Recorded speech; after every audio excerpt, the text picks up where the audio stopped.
आपल्या सगळ्यांकरताच हा निर्णय अतिशय शॉकिंग अशा प्रकारचा निर्णय आहे।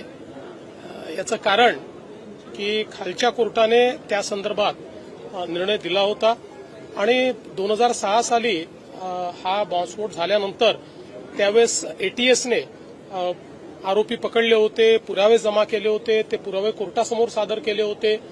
त्यामुळे अशा प्रकारचा निर्णय येणं हे निश्चितच धक्कादायक आहे।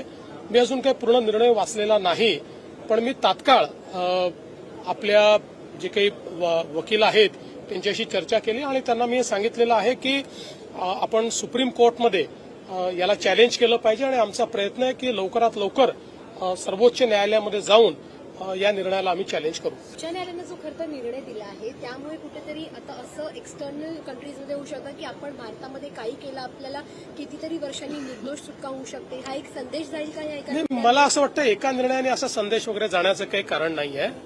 शेवटी भारतामध्ये एक फ्री अँड फेअर ट्रायल होते, त्याच्यामध्ये न्यायाधीश आपला निर्णय देत असतात। आता आपण उलटा विचार केला तर अनेक मोठ्या लोकांना, मोठ्या म्हणजे ते मोठे नाही आहेत, नालायक आहेत, पण अशा नालायक लोकांना मोठं त्या ठिकाणी आतंकवादी घटना ज्या लोकांनी केल्या त्यांना फाशीची शिक्षा देखील आपल्या न्यायालयाने दिलेली आहे। त्यामुळे असं काही समजायचं कारण नाहीये।